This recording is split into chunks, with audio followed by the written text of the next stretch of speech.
శ్రీగురుభ్యో నమ. నమో దేవ్యై మహాదేవ్యై శివాయై సతతం నమ. నమః ప్రకృత్యై భద్రాయై నీతాః ప్రణతాస్మదాం. అర్చనకాలే రూపగత, సంస్తుతికాలే శబ్దగత, చింతనకాలే ప్రాణగత, తత్వవిచారే సర్వగత. జ్ఞానానందమయం దేవం నిర్మలస్ఫటికాకృతిం ఆధారం సర్వవిద్యానాం హయగ్రీవముపాస్మహే. అచతుర్వదనో బ్రహ్మ వివాహురపరో హరిః అపాలలోచన శంభు భగవాన్ బాదరాయణః. ఓం ఐం హ్రీం శ్రీం శ్రీమాత్రే నమః. ఓం ఐం హ్రీం శ్రీం శ్రీమాత్రే నమః. ఓం ఐం హ్రీం శ్రీం శ్రీమాత్రే నమః. ఓం ఐం హ్రీం శ్రీం శ్రీమాత్రే నమః. ఓం ఐం హ్రీం శ్రీం శ్రీమాత్రే నమః. ఓం ఐం హ్రీం శ్రీం శ్రీమాత్రే నమః. ఓం ఐం హ్రీం శ్రీం శ్రీమాత్రే నమః. ఓం ఐం హ్రీం శ్రీం శ్రీమాత్రే నమః. ఓం ఐం హ్రీం శ్రీం శ్రీమాత్రే నమః. ఓం ఐం హ్రీం శ్రీం శ్రీమాత్రే నమః. ఓం ఐం హ్రీం శ్రీం శ్రీమాత్రే నమః. ఇవాళ మనం 114 శ్లోకంలో ప్రవేశిస్తున్నాం. తాంబూలపూరితముఖీ తాంబూలపూరితముఖీ దాడిమీ కుసుమప్రభా దాడిమీ కుసుమప్రభా మృగాక్షి మోహిని ముఖ్యా మృడాని మిత్రరూపిణి. తాంబూలపూరితముఖీ దాడిమీ కుసుమప్రభా మృగాక్షి మోహిని ముఖ్యా మృడాని మిత్రరూపిణి. తాంబూలపూరితముఖి ప్రథమం, దాడిమీ కుసుమప్రభ ద్వితీయం, మృగాక్షి తృతీయం, మోహిని చతుర్థం, ముఖ్యా పంచమం, మృడాని షష్ఠం, మిత్రరూపిణి సప్తమం. సప్తపది అయం శ్లోక. 114 శ్లోకంలో 7 నామాలు ఉన్నాయి. తాంబూలపూరితముఖి, అమ్మవారు తాంబూలం సేవిస్తున్నారు. వసుంజాతి వాగ్దేవతలు అమ్మవారికి పచ్చకర్పూరము, జాజిగాయ, జాపత్రి, పొగి ఫలములు వీటితో కూడిన తాంబూలం ఇచ్చారు. పొగి ఫలస్య కర్పూరై నాగవల్లి దడైర్యుతం ముక్తాచూర్ణ సమాయుక్తం తాంబూలం ప్రతి గృహ్యతాం అని సభక్తికంగా వసుంజాతి వాగ్దేవతలు అమ్మవారికి తాంబూలం ఇచ్చారు. తాంబూలం అమ్మవారు సేవిస్తున్నారు.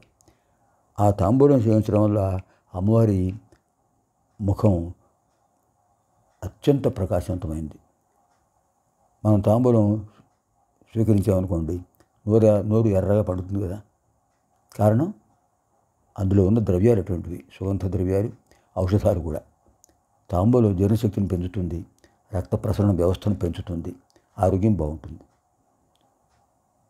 అటువంటి సందేశం ఈ నామం వల్ల వస్తుంది. తాంబూలపూరితముఖి, తాంబూలం సేవించడం వల్ల అమ్మవారి ముఖం సౌందర్యవంతంగా ఉంది. దాడిమీ కుసుమప్రభ, దాడిమీ కుసుమం అంటే ఏమిటండి? దానిమ్మ పువ్వు. దాడిమి సంస్కృతంలో దాడిమి వృక్షం అంటారు. అంటే దానిమ్మ చెట్టు.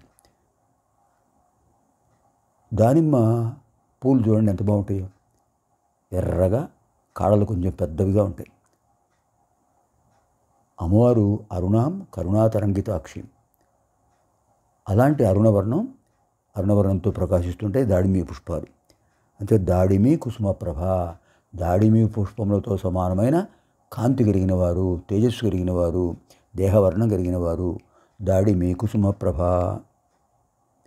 అంత అద్భుతంగా వర్ణించారు వసుంజాతి వాగ్దేవతలు అమ్మవారి రూపాన్ని.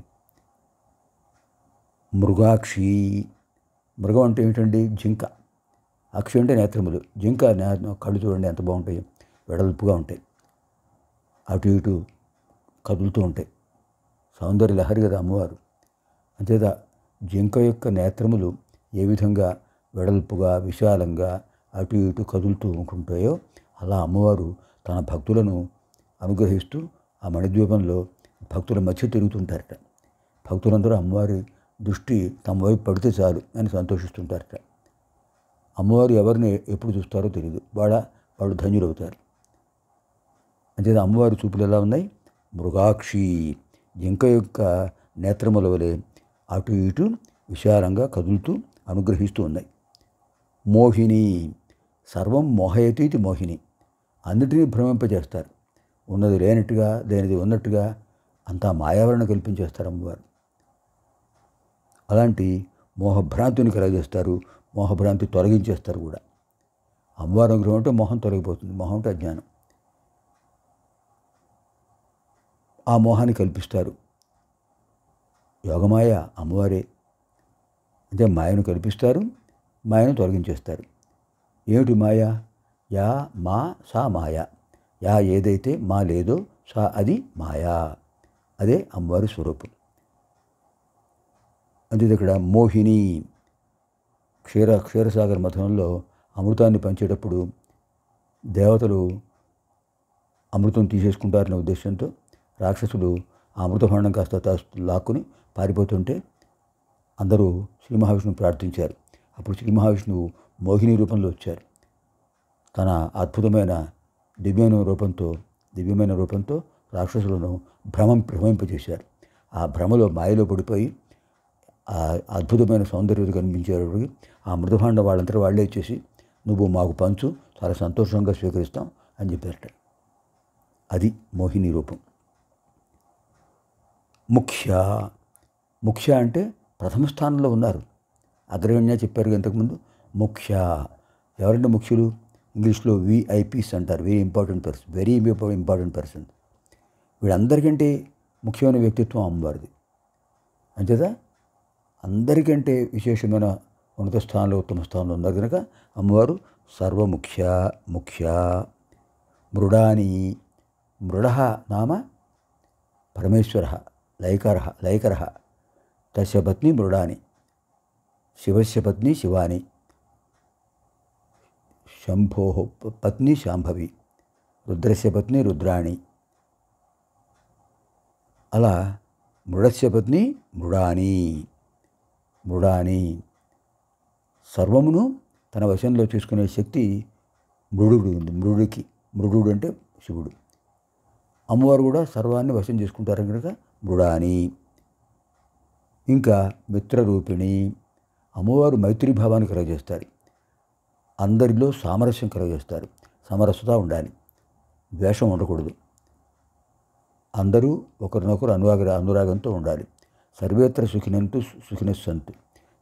సుఖినస్సంతు సర్వే సంతు నిరామయాః సర్వే భద్రాన్ని పశ్యంతు మా కశ్చిత్ దుఃఖ భాగ్ భవేత్. అందరూ ఆరోగ్యంగా ఉండాలి, అందరికీ శుభాలు కలగాలి, ఎవరికి అనారోగ్యం ఉండకూడదు, అందరూ క్షేమంగా ఉండాలి, ఎవరికి దుఃఖం కలగకూడదు అనే ఒక అద్భుతమైన భావన అమ్మవారిలో ఉంది కనుక అమ్మవారు మైత్రీభావంతో ఉంటారు. మైత్రీభావాన్ని కలుగజేస్తారు. మిత్రరూపిణి. ఓం ఐం హ్రీం శ్రీం తాంబూలపూరితముఖ్యై నమో నమః. ఓం ఐం హ్రీం శ్రీం దాడిమీ కుసుమప్రభాయై నమో నమః. ఓం ఐం హ్రీం శ్రీం మృగాక్ష్యై నమో నమః. ఓం ఐం హ్రీం శ్రీం మోహిన్యై నమో నమః. ఓం ఐం హ్రీం శ్రీం ముఖ్యాయై నమో నమః. ఓం ఐం హ్రీం శ్రీం మృడాన్యై నమో నమః. ఓం ఐం హ్రీం శ్రీం మిత్రరూపిణ్యై నమో నమః. పునర్మిలామः ఆగామిని కార్యక్రమే.